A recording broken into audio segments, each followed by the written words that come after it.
반갑습니다.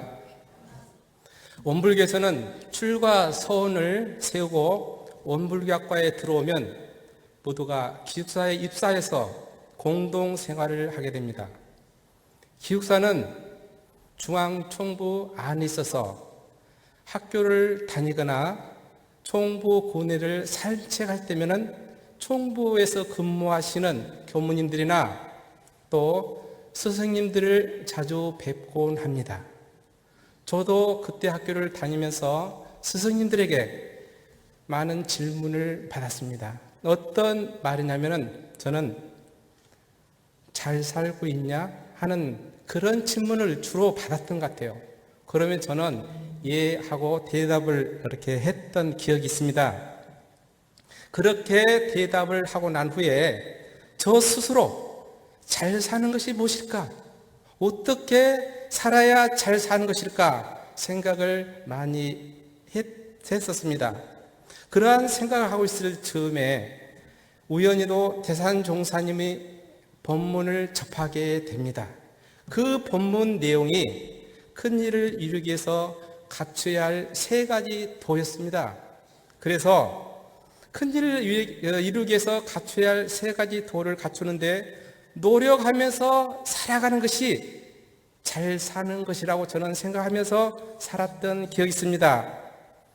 그래서 오늘은 그 본문을 다시 마음에 새기면서 나에게 다가오는 일들을 원만하게 처리하고 나아가서 큰 일을 이루기 위해서 갖춰야 할 이 세 가지 도에 대해서 대산종사님의 본문을 중심으로 말씀을 드리겠습니다. 그 하나는 대산종사님께서는 여유입니다. 그 하나는 첫 번째는 여유인데 대산종사님께서는 우리 인류가 모두가 다 잘 살려고 하나 잘못 사는 것은 바로 여유가 없기 때문이다 하고 말씀을 해 주십니다.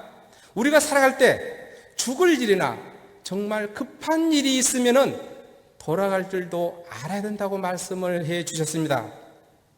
사람을 만날 때도 여유 있는 마음으로 만나고 상대방과 대화를 할 때도 여유 있게 대화를 하고 우리가 많이 차량을 운전을 하게 되는데 운전할 때도 여유 있는 마음으로 운전을 하고 마음을 쓸 때도 여유 있게 너그럽게 그렇게 쓰고 또 운동을 할 때도 여유 있게 운동을 하게 되면은 굉장히 수월하고 쉽습니다. 이렇게 여유롭게 마음을 쓰자는 것입니다.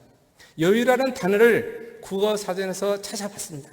그렇지만은 급하지도 않게 욕심나지도 않게 그리고 또 사리를 판단에 있어서 너그럽게 하는 마음 상태라고 나와 있습니다. 제가 살아가고 있는 주변 사람들을 싹 이렇게 바라보니까 정말로 여유가 없이 살아가는 그런 사람들이 있는가 하면은 정말 여유롭게, 멋있게, 폼나게 그렇게 살아가는 사람도 있었습니다. 여유가 없이 살아가는 사람들을 가만히 살펴보니까 그 사람들은 자기 중심적으로 살고 있었어요. 그래서 세상을 각박하게 살고 있더라. 그렇게 제 눈에는 보였어요. 또한 이기심으로, 자신의 욕심으로 살아가기 때문에 다른 사람들을 배려하고 다른 사람들을 생각할 여유가 없이 이렇게 바쁘게 살아가더라. 그런데 여유를 가지고 살아가는 사람들을 딱 보니까 그 사람들은 자신보다는 주위 사람들을 편안하게 해주고 살더라. 그리고 상대방을 먼저 생각해주고 배려하는 마음으로 살아가고 있었습니다. 그리고 그 사람은 어디를 가든가 주인 정신으로 또 공도 중심으로 그렇게 살고 있는 모습이 보였습니다. 그렇게 여유있게 살아가는 모습이 정말로 행복하고 편안하게 보였습니다. 대산종사님은 여유는 곧 넉넉하게 하는 것이다 라고 말씀을 하시면서 매사에 있어서 각박하게 처리를 하지 말고 여유있게 처리를 하고 언제나 여유를 가지고 항상 마음을 준비하고 또 다음 일을 처리할 수 있는 힘이 있다면 그 사람은 갑자기 밀려오는 재앙도 다 이겨낼 수 있다고 말씀을 해 주셨습니다. 우리들이 일상생활 하면서 여유를 가지고 살아간다는 것이 정말 쉬운 일은 아니구나 하는 생각을 해봅니다. 우리가 어렵고 힘든 일을 할 때, 정말 큰 일을 할 때 여유를 가질 수 있다는 것은 그 일에 대해서 미리 연말을 많이 하고 준비를 많이 했기 때문입니다. 준비를 많이 했기 때문에 그 어려운 경기를 이길 수 있는 그 힘이 있다는 것입니다. 그 경기를 이길 수 있다는 힘이 있다는 것은 평소에 수양 공부를 많이 하여서 마음의 힘을 쌓아 놓았다는 것이기도 합니다. 우리들이 살아가면서 마음의 여유를 가지려면 어떻게 해야 되느냐? 운동을 할 때도 여유를 가지고 공을 치려면은 실력을 갖춰야 하기 때문에 돈과 시간을 투자를 해서 그 레슨을 받게 됩니다. 우리들도 마음의 여유, 즉 마음의 힘을 갖추기 위해서는 수양하는데 시간을 많이 투자를 하고 반복적인 그런 훈련을 통해서 마음을 힘을 얻게 되고 그래야 여유를 찾을 수 있다는 것입니다. 태산 종사님께서는 가정에서도 복잡한 일이 생기면은 어떻게 하냐?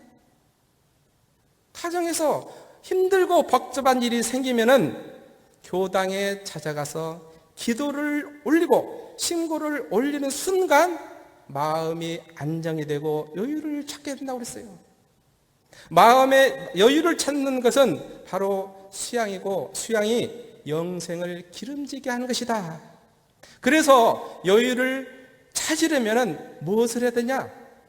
좌선을 하고 연부를 하고 신고를 올리고 기도를 하면 된다고 했습니다. 우리가 살다 보면은 정말 어렵고 힘든 일이 나에게 오는 경우가 있어요. 정말 어려운 일이 한 개만 와도 그 한 개를 해결하기가 어려운데 어떤 때는 2개, 3개 같은 시기에 막 오는 때도 있어요. 아마 여러분들도 경험을 했으리라 생각합니다. 그럴 때는 어떻게 하죠? 내 힘으로 그 경기를 이겨낼 수가 없다는 거예요. 그래서 법신불 사원죄에 매달릴 수밖에 없어요. 법신불 사원님, 저에게 이렇게 큰 시련을, 저에게 이렇게 큰 경계를 주시옵니까? 힘을 주시어서 저를 이 경계를 이겨내게 하여 주십시오 하고 법신불죄에 매달리게 되면 영감이 떠오르게 됩니다. 생각이 나게 돼요. 그래서 그 생각대로 일을 하나씩 하나씩 처리하다 보면 그것이 넘어가는 수가 있었습니다. 마음이 복잡하고 힘들 때 신고와 기도를 올리면 마음이 편안해짐을 느끼게 됩니다. 그래서 저도 지금은 마음이 어려울 때나 힘든 일이 생기면 법신불전에 2손을 모으는 때가 많이 있습니다. 조금 전에 여유를 찾으려면 좌선을 하고 연부를 해야 된다고 말씀을 드렸습니다. 그럼 좌선을 하면은 여유가 생기는가? 이런 의문도 생길 것입니다.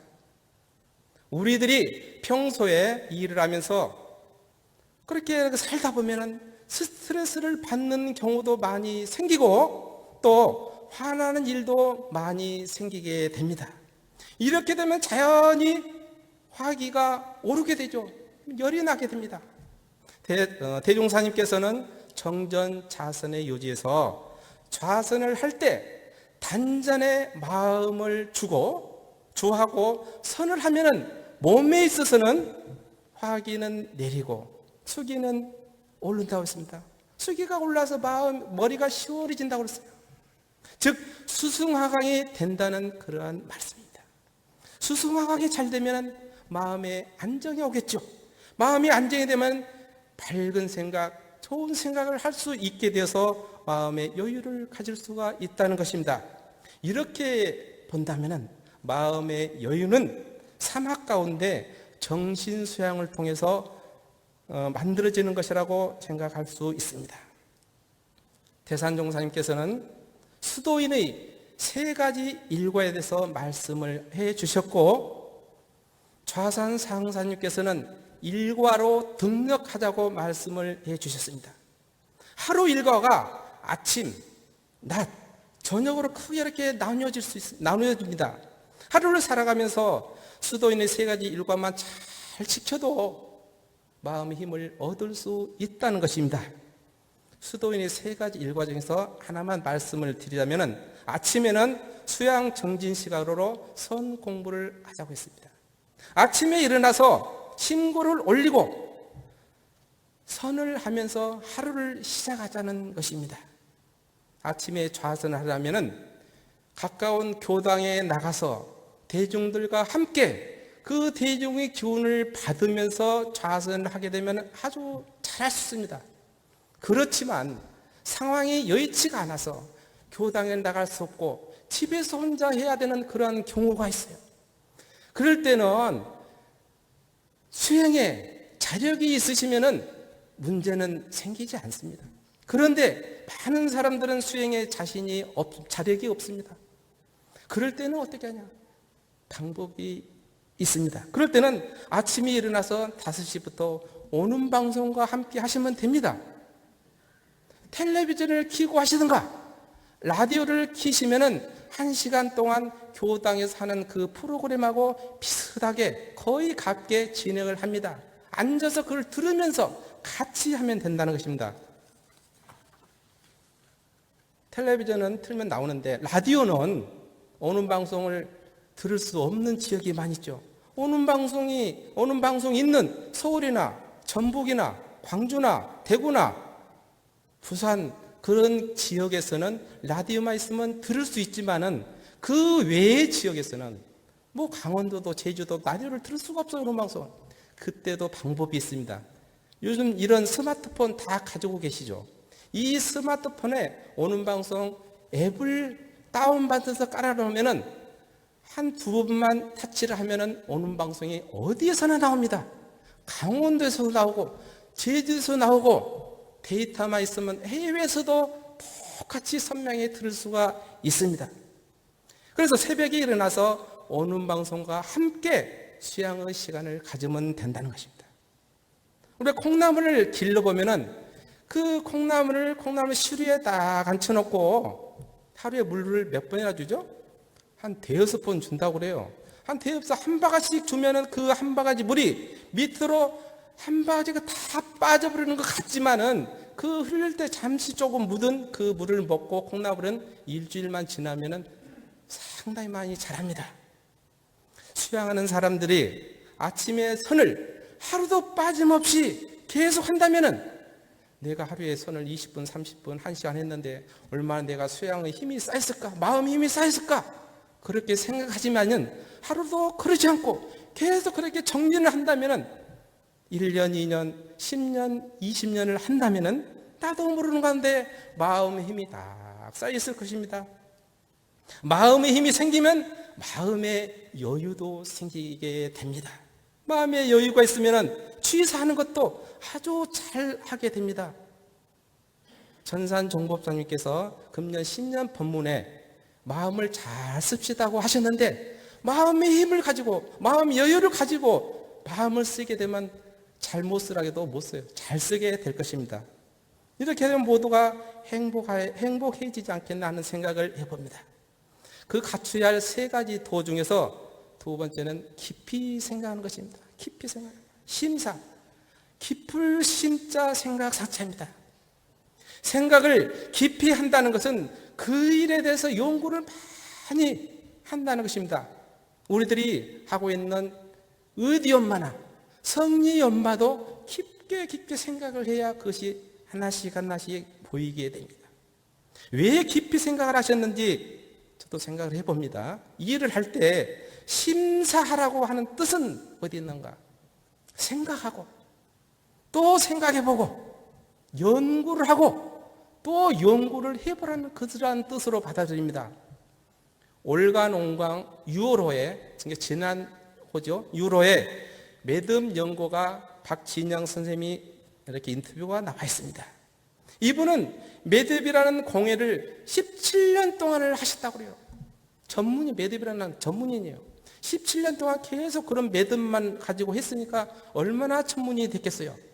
그렇지만 이분도 처음 해보는 그 기법의 매듭을 만들려면은 그 실 하나를 가지고도 한 달을 고민을 한다고 그래요.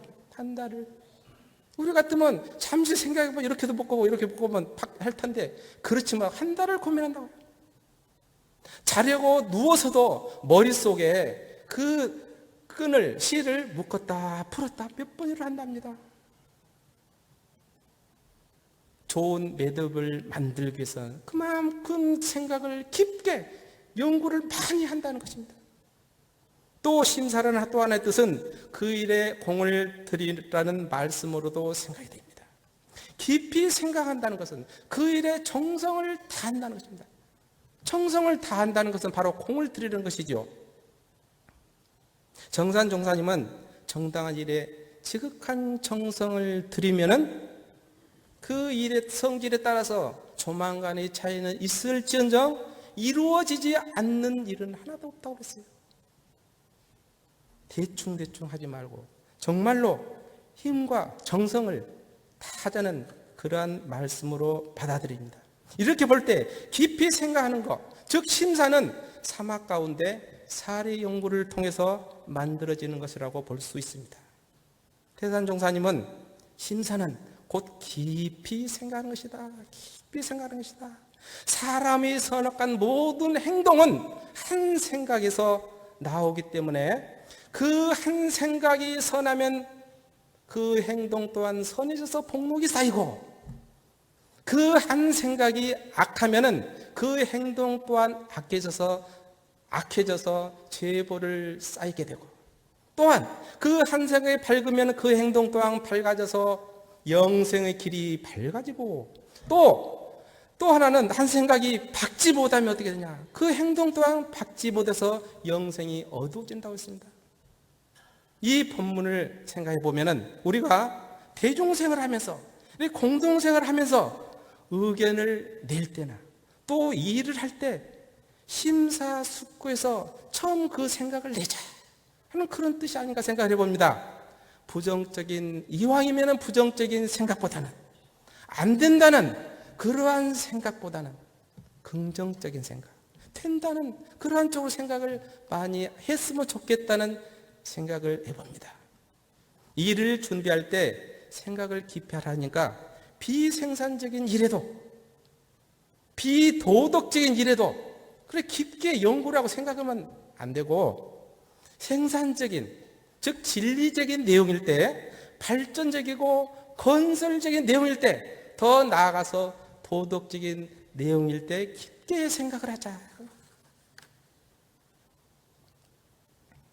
그리고 갖춰야 할 세 가지 도 중에 마지막은 남이 모르는 덕을 많이 쌓아야 한다고 했습니다. 남이 모르는 덕을 많이 쌓자. 바로 음덕입니다. 음덕이라는 단어를 이번에는 엄불교 대사전에서 찾아보니까, 음덕은 남 모르게 좋은 일을 하거나 또 숨어서 베푸는 그러한 일이다. 그리고 문연보시 덕을 쌓아가는 것이라고 나와 있습니다. 대산종사의 법문지를 보면 음덕은 곧 숨은 덕을 쌓는 것이라고 말씀을 하시면서, 사람이 세상을 살아갈 때 자력과 타력이 병행을 해야지만, 함께 어우러져야지만 원만한 삶을 살 수가 있고, 오히려 자력보다는 타력의 요미에 따라서 성공의 성패가 달려진다고 말씀을 하셨습니다. 이 타력이 바로 음조인 것입니다. 음조를 불러드리는 것은 무엇이냐? 음덕입니다. 음덕이 있기 때문에 음조를 부르는 것입니다. 음덕을 쌓으면 음조가 온다는 것이죠. 우리가 살아가면서 내가 하는 일이, 나에게 일이 잘 되면은, 잘 풀리면은, 성공적으로 된다면은 나에게 행운이 온다고 합니다. 그 행운은 아무런 이유 없이 오지는 않는다고 합니다. 음덕이 있었기에 음조가 따른다고 합니다. 결국 나도 모르는 가운데 지어놓은 복이 있기 때문에 행운도 찾아온다고 생각을 합니다. 하늘한 하이치 법문집에 이런 예화가 있습니다. 한 부잣집 노인이 창고 청소를 하기 위해서 머슴을 시켜서 벽 가마니를 드러냅니다. 마지막 한 가마니를 드러내려고 하자 그것은 그대로 놔두거라 합니다. 무슨 일 때문에 그러십니까? 묻자 이놈아 지들도 먹고 살아야지 않겠느냐 했다고 해요. 이러한 일이 있은 몇 해 후에 머슴이 뜰에서 크게 외칩니다. 주인어른 여기 정말 좋은 구경거리에 있으니까 한번 나와보세요 하고 소리치니까 무슨 일인가 하고 그 노부부가 집을 밖으로 나왔습니다. 저 앞에 뜰에서 늙은 지 큰 쥐 한 마리가 머리에 쪽박을 쓰고 빙글빙글 돌고 있다는 거예요. 그것을 보면 너무 재밌잖아요. 그것을 그렇게 재밌게 보는 순간 방금 나온 집에서 그 수백 년 묵은 집이 큰 굉음을 일으키면서 막 무너져 버렸다고 해요. 부잣집 노인은 쥐들에게 무상보시 은덕을 베풀어 주었고 은혜를 받은 그 쥐들은 그 은혜를 갚기 위해서 노인을 살린 이야기입니다. 부잣집 노인이 쥐들에게 은혜를 베풀 때 어떻게 대가를 바라고 아마 은혜를 베풀지는 않았을 것입니다. 이것이 음덕을 쌓아서 음조를 받은 것입니다. 우리들이 어디서나 복을 지을 기회가 있으면은 복을 짓고 은혜를 베풀면은 내가 정말로 어렵고 힘들 때 짠 하고 진리가 나를 도와줄 것입니다. 살아가면서 경제적인 여유가 있다면 설령 여유가 좀 없다 하더라도 내가 쓰는 용금이라도 조금 아껴서라도 내가 살고 있는 주변도 돌아보시고 열심히 일하는 후배들에게 어려움이 없나도 살펴보시고 조금이라도 내 힘이 필요한 곳이라면 함께하는 그 마음, 그것이 바로 음덕이 아닌가 생각을 해봅니다. 또 하나 정말 어려운 경영을 하면서도 좋은 컨텐츠를 만들어서 원불교를 세계 만방에 이렇게 홍보하고 대종사의 법을 널리 알리는데 무척이나 애를 쓰고 있는 오는 방송에 성금을 보내주시는 것도 후원 약정서인 CMS를 한 장 써서 오는 방송에 보내주는 것도 바로 음덕을 쌓아가는 길이라고 저는 생각을 해봅니다. 정산 종사님은 법문편에 내가 좋은 일을 했는데 세상이 나를 몰라준다고 한탄하지 말라고 했어요. 진리는 공정한 것이어서 내가 쌓은 공은 없어지지 않는다는 말씀을 하셨어요.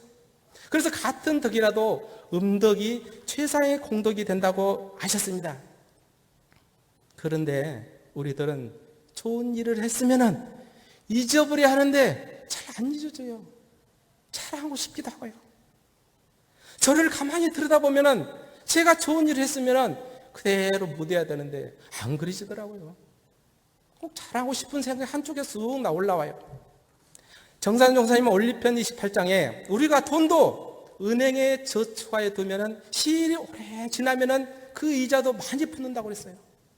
그러게 많이 붙듯이 우리가 지은 복도 남이 알아주지 않는 가운데 그 복이 더 커진다고 하셨습니다. 지금은 내가 조금 어려운 곳에 있어도 내가 지금은 조금 고생되는 자리에 있어도 그런 자리에 있어야지만 앞으로 내가 편안하게 있을 그런 자리가 온다고 했습니다.